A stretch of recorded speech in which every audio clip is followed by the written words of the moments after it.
خوشامدید اور السلام علیکم۔ آج ہم ایک بہت ہی اہم موضوع پر بات کرنے والے ہیں، سسٹمز اور سسٹمیٹک سوچ۔ یہ ایک ایسی سوچ ہے جو انتظامی اور قائدانہ صلاحیتوں کو بہتر بنانے کے لیے بہت ضروری ہے، خاص طور پر اگر ہم پاکستانی پیشہ ور افراد اور اداروں کی بات کریں۔ جی بالکل، اور آج ہمارا مقصد یہی ہے کہ اس موضوع کے جو عملی پہلو ہیں نا ان کو تھوڑا آسان کر کے سمجھائیں۔ تھیوری سے زیادہ اس کا عملی اطلاق کیسے ہو سکتا ہے، خاص طور پر جیسے مینوفیکچرنگ ہے یا سروسز سیکٹر یا پھر سرکاری ادارے۔ تو سب سے پہلے یہ سمجھ لیتے ہیں کہ آخر یہ سسٹم ہے کیا۔ دیکھیں، بہت سادہ الفاظ میں سسٹم ایک مکمل چیز ہے، ایک اکائی جو کئی حصوں سے مل کر بنتی ہے، اور اہم بات یہ ہے کہ یہ حصے آپس میں جڑے ہوتے ہیں، ایک دوسرے پر انحصار کرتے ہیں، ان کا آپس میں تعامل وہ بہت کلیدی حیثیت رکھتا ہے۔ اچھا، تو مطلب یہ صرف حصوں کو جمع کر دینا نہیں ہے، بلکہ ان کے آپس میں تعلق، وہ جو انٹریکشن ہے اس سے کوئی نئی چیز بنتی ہے۔ جیسے آپ نے گاڑی کی مثال دی، وہ چلتی ہے، یہ اس کی خاصیت ہے، اس کا پہیہ یا انجن اکیلے تو یہ نہیں کر سکتا۔ بالکل صحیح۔ سسٹم کی جو اصل خصوصیات ہوتی ہیں نا وہ پورے سسٹم کی ہوتی ہیں، کسی ایک حصے کو الگ کر کے دیکھیں گے تو وہ خصوصیت ملے گی ہی نہیں۔ جی، لیکن اداروں میں تو اکثر ہم دیکھتے ہیں، خاص طور پر جو روایتی مغربی انتظامی سوچ ہے، وہاں تو یہی ہوتا ہے کہ پیچیدہ چیزوں کو، اداروں کو چھوٹے چھوٹے شعبوں میں بانٹ دو اور پھر ہر شعبے کو الگ الگ بہتر کرنے کی کوشش کرو۔ ہاں، اور یہی تو وہ تجزیے کا جال ہے، انالیسس ٹریپ جسے کہتے ہیں۔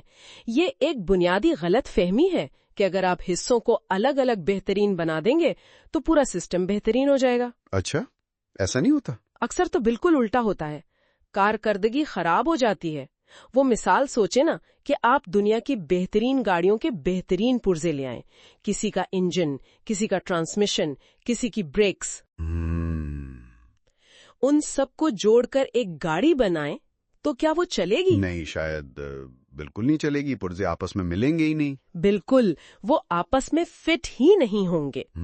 تو کارکردگی کا انحصار اس بات پر ہے کہ پرزے آپس میں مل کر کیسے کام کرتے ہیں۔ یہیں پر وہ فرق آتا ہے مؤثر یعنی ایفیشنٹ اور با اثر یعنی افیکٹو ہونے میں۔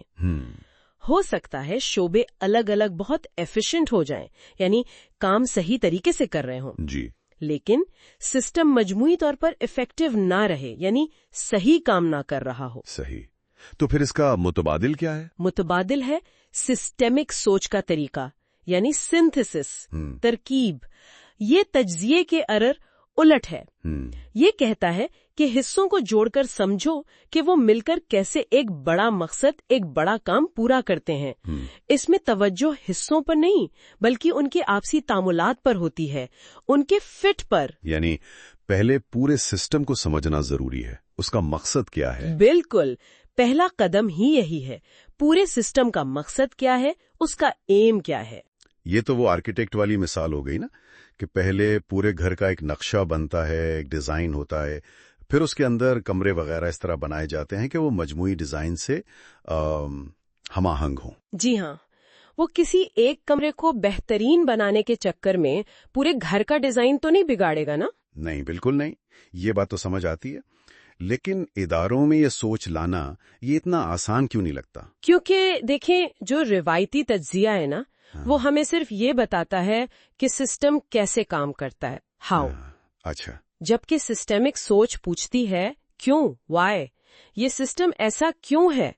اور مزے کی بات یہ ہے کہ اس کیوں کا جواب اکثر سسٹم کے اندر نہیں ملتا، وہ اس کے باہر، اس کے بڑے سیاق و سباق میں ہوتا ہے۔ اوہ، یہ تو دلچسپ بات ہے۔ جی، اور یہ سوچ مسائل کو صرف حل کرنے یعنی سالو کرنے کی بات نہیں کرتی، بلکہ یہ انہیں تحلیل کرنے یعنی ڈیزالو کرنے کی بات کرتی ہے۔ تحلیل؟ اس کا کیا مطلب ہوا؟ اس کا مطلب ہے سسٹم کو اس طرح سے ری ڈیزائن کیا جائے کہ وہ مسئلہ دوبارہ پیدا ہی نہ ہو۔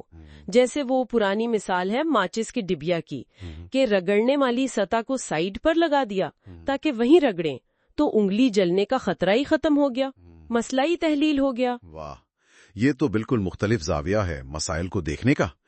تو اب آتے ہیں پاکستان کے تناظر میں۔ ہمارے اداروں کے لیے، ہمارے پیشہ ور افراد کے لیے، چاہے وہ مینوفیکچرنگ میں ہو، سروسز میں یا حکومت میں، اس سوچ کی کیا اہمیت ہے؟ بہت زیادہ اہمیت ہے، غیر معمولی اہمیت ہے۔ ہمیں اس سوچ سے آگے بڑھنا ہوگا کہ بس اپنے اپنے شعبے کو چمکا لیں۔ مثال کے طور پر سوچیں کہ وزارت خزانہ کوئی پالیسی بدلتی ہے، جیسے درآمدی ڈیوٹی بڑھا دی۔ جی، دوسری طرف ایک فیکٹری ہے، اس کا پروڈکشن ڈپارٹمنٹ ہے، اس نے اپنی انوینٹری کو پرانے اصولوں کے حساب سے بالکل آپٹیمائز کیا ہوا ہے، بہترین کارکردگی ہے۔ ٹھیک، اب پالیسی بدلی تو وہ بہترین کارکردگی والا یونٹ بھی شدید مالی مشکلات میں آ سکتا ہے اوہو، ایفیشنسی کے لحاظ سے۔ مگر سسٹم کے جو آپسی تعاملات تھے نا، ان کو نہیں سمجھا گیا۔ بالکل، یعنی مالی فیصلے پیداوار کو کیسے متاثر کر رہے ہیں، یہ نہیں دیکھا گیا۔ جی، یا پالیسی بناتے وقت یہ نہیں دیکھا کہ زمین پر اس پر عمل کیسے ہوگا۔ توجہ مجموعی مقصد پر ہونی چاہیے، بہتر مصنوعات، بہتر عوامی خدمات، مؤثر حکمرانی۔ یہ سب تبھی ممکن ہے جب ہم یہ سمجھے کہ سب کچھ آپس میں جڑا ہوا ہے، انٹر کنیکٹڈنس۔ اور یہیں پر وہ فرق بھی آتا ہے جو آپ نے پہلے ذکر کیا تھا، ترقی یعنی ڈیولپمنٹ، اور صرف بڑھوتری یعنی گروتھ میں۔ بالکل، ترقی کا مطلب ہے صلاحیت میں اضافہ، قابلیت بڑھنا، جبکہ گروتھ صرف سائز کا بڑھنا ہو سکتا ہے۔ سسٹم کی تاثیر، اس کی افیکٹونیس بڑھانا، وہ ترقی ہے۔ یہ سب بہت اہم نکات ہیں، لیکن عملی طور پر پہلا قدم کیا ہو سکتا ہے، خاص طور پر جب روزمرہ کے کام کا دباؤ بہت زیادہ ہوتا ہے؟ پہلا قدم میرے خیال میں کیوں پوچھنا شروع کرنا ہے۔ یہ سوچنا کہ میرے کام کا اثر دوسرے شعبوں پر کیا پڑ رہا ہے اور ان کے کام کا اثر مجھ پر کیا پڑ رہا ہے۔ اچھا، یعنی تھوڑا سا اپنے دائرے سے باہر نکل کر دیکھنا۔ جی، میٹنگز میں صرف اپنی رپورٹ پیش نہ کریں، بلکہ یہ بات کریں کہ ہمارا کام ادارے کے بڑے مقصد میں کیسے مددگار ثابت ہو رہا ہے یا کہاں رکاوٹ بن رہا ہے۔ خلاصے کلام یہ ہے کہ پاکستان میں اگر ہمیں واقعی اپنی پیشہ ورانہ صلاحیتوں کو نکھارنا ہے، اپنے اداروں کی کارکردگی کو بہتر بنانا ہے، تو سسٹمک سوچ کو اپنانا ناگزیر ہے۔ ہمیں اداروں کو الگ الگ خانوں کے بجائے ایک مربوط اکائی کے طور پر دیکھنا ہوگا۔ حصوں کے درمیان جو تعاملات ہیں ان کو بہتر بنانے پر توجہ دینی ہوگی، اور ہمیشہ وہ جو بڑی تصویر ہے نا، اس کو ذہن میں رکھنا ہوگا۔ بالکل۔ تو آج کی اس گفتگو کا لبے لباب یہی ہے کہ کسی سسٹم کی اصل طاقت اس کے پرزوں میں نہیں ہوتی، بلکہ اس بات میں ہوتی ہے کہ وہ پرزے آپس میں کس طرح جڑتے ہیں، کس طرح مل کر کام کرتے ہیں۔ اور جاتے جاتے سننے والوں کے لیے رسل ایکوف کا ایک بہت مشہور قول ہے غور کرنے کے لیے۔ کسی سسٹم کی کارکردگی اس کے حصوں کی کارکردگی کا مجموعہ نہیں ہوتی، بلکہ یہ ان کے تعاملات کا نتیجہ ہوتی ہے۔